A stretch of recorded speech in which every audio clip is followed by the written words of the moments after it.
দর্শন হয়ে গেছে। এবার আর কোথায় কোথায় ঘুরে মায়াপুরে অনেক জায়গা রয়েছে এখানে ঘোরা। এখন ঘোরার পর তাড়াতাড়ি ইসকন থেকে বেরিয়ে বাইরে পেয়ে যাবে প্রচুর টোটো বুক করে নিও। 250 থেকে 300 টাকা বিনিময়ে ঘুরিয়ে দেখাবে তোমাদেরকে 6-7টি স্পট। তাছাড়াও প্রচুর মন্দির রয়েছে, কিন্তু মেন স্পটগুলি তোমরা দেখো, বলেতে টাইম কম লাগবে। যদি টাইম থাকে হাতে তো অবশ্যই দেখো। প্রথমে শ্রী চৈতন্য মহাপ্রভুর জন্মস্থান, এটি চিহ্নিত করে ভক্তি বিনোদ ঠাকুর, তারও এখানে মন্দির রয়েছে।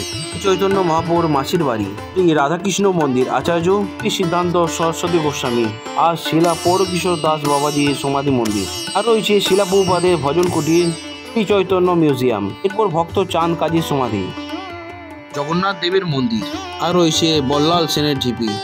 সমস্ত মন্দিরগুলো ঘোরার পর মায়াপুর স্কুলের গেটের সামনেই তোমাদেরকে টোটোওয়ালা নামিয়ে দেবে। ফাইনালি মায়াপুর দর্শন করার পর এবার আমরা এগিয়ে চলেছি নবদ্বীপ। তার জন্য তোমাদেরকে ধরতে হবে এখানে টোটো ভাড়া মাত্র 10 টাকা। এখান থেকে ঘাট যেতে হবে। তোমরা মন্দিরের সামনে থেকে বাসও পেয়ে যাবে, বাসের ভাড়া সেম আছে 10 টাকায়। একদম ঘাটের সামনে নামিয়ে দেবে। আমরা চলেছি একদম ঘাটের সামনে। ঘাটের সামনে প্রচুর হোটেল লজ রয়েছে, সেখানেও তোমরা থাকতে পারো। আমরা এসেছিলাম লঞ্চে, এই রাস্তাটি চলেছে লঞ্চে। তোমাদেরকে নৌকোর জন্য একটু এগিয়ে যেতে হবে। এই রাস্তাটি সোজা হেঁটে যেতে হবে। চলে চলেছি একদম ঘাটে, নৌকোর ঘাটে। আর দেখতে পাচ্ছ এখানে 5 টাকা টিকিট নেবে, তোমাদের কাটতে হবে এখানে টিকিট। সো ফাইনালি আমরা চলে এসেছি ঘাটে। আমরা যাবো এবারে, আগেবারে আসার সময় এসেছিলাম লজে, এখন যাবো আমরা নৌকা। তো দেখতে পাচ্ছ নৌকাটি দাঁড়িয়ে আছে, আর কিছুক্ষণের মধ্যে ছাড়বে। নৌকা ছেড়ে দিচ্ছে ঘাট থেকে।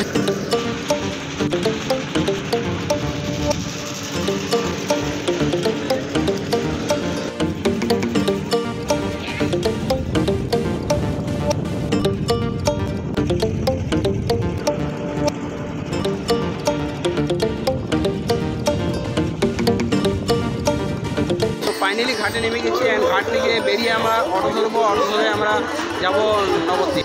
এখন আমরা ঘাট থেকে চলেছি ঘাটের উপরে। এর পরের ভিডিওতে জানতে পারবে তোমরা নবদ্বীপ কীভাবে ঘুরবে, কত টাকা খরচা, কোন দর্শনের স্থান রয়েছে। ভিডিওটা আমরা এখানে শেষ করতে হবে। পরবর্তী ভিডিওতে সুস্থ থাকো, ভালো থাকো। জয় হিন্দ, জয় ভারত।